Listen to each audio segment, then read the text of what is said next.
Our subject of money is greatly misunderstood. What is money? Where did it come from? Who decides what it's worth? What is enough? How do I invest it? When do I have enough to invest? Hell, most people don't even know what they pay in taxes. Most people have more money saved when they're under the age of 10 than when they get out of college. It's crazy. It's crazy when you think about it. How can a kid who knows nothing about money have more money than an adult with a degree? The reality is, most of us have incorrect knowledge about money from our upbringing. When you're brought up poor or middle class, you inherit the beliefs of the poor and the middle class. You're stuck with their ideas. The simplicity about money and economics is not nearly as complicated as the schools, universities, economists, and financial channels make it out to be. Money, economics, and amassing even financial freedom is actually very simple. For instance, anyone who tells you that money won't make you happy never had enough money to know whether it would or it wouldn't. This idea is born from those who try to make sense of why they don't have money. People justify and try to make sense of their condition in life. For instance, my mother clipped coupons as though her life depended on it because that was her only play. She then spent all of her time justifying those actions. I remember when she visited me in Beverly Hills longer after I had financially made it. We went to the grocery store together and I told her, "Hey, Mom, grab 6 of those artichokes." She said in her southern accent, "Oh my God, son, I can buy those for $1 less back home." And I told her, "Mom, make it a dozen since I can't go broke $1 at a time." You see, my mom was still stuck with the beliefs of the poor and the middle class long after it had mattered to me anymore. See, that's what people do. They defend what they've done to survive, and then they get stuck in this lower, poor condition. Now, back to whether money will or will not make you happy. I can assure you money will not make you happy, nor will it make you unhappy. I've been happy and I've been unhappy. I've been broke and I've been rich. They have nothing to do with one another. And whoever talks about them in the same conversation is someone justifying why they don't have money.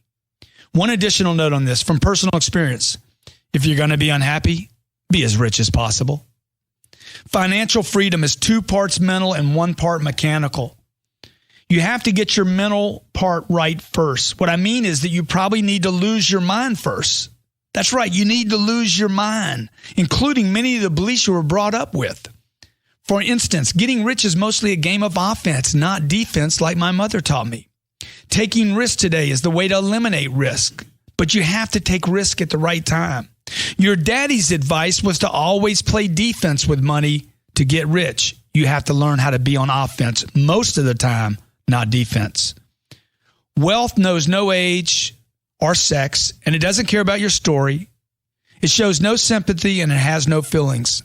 It listens to no God. There's no age too young or too old. Anyone can play the game, but you have to play the game of wealth on offense. To win at the game of money, you have to be on the field as an offensive player first. Later, once you're way ahead in the game of money, you can play defense. If you want to get rich, you can't stay on defense or be a spectator, and you need to have a strategy. All that being said, it has never been easier to get rich than it is today, and never more important. Just last year, 500,000 households in America became millionaires. Are you ready to get rich? I am one of those people who have figured out how to create wealth. I've become a millionaire hundreds of times over. I'm telling you this to inspire you. You can do this. The wealth I've created was not because of my education. I totally wasted that. It wasn't because of my connections. I destroyed them all. And it wasn't because I was lucky. I have never been one of those. I also didn't take a company public or create some cool invention or some fancy app.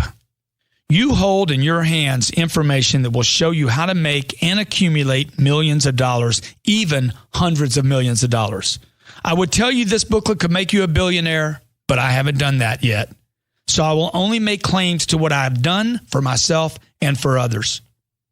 I only ask you to do 3 things. Number 1, keep this booklet in your possession until you become a millionaire. Number 2, share it with a friend. Share it with a friend. Here's the link, millionairebooklet.com, millionairebooklet.com. And 3, once you get yours, help others to do the same. chapter 3, step 1, the millionaire decision. As I said earlier, the biggest mistake is to think becoming a millionaire is impossible. People simply don't think it can happen. So the first thing you have to decide is to become a millionaire or multimillionaire or a billionaire if you want. You have to decide, and then you must reinforce that decision over and over and over and over again. Put a stake in the ground right now.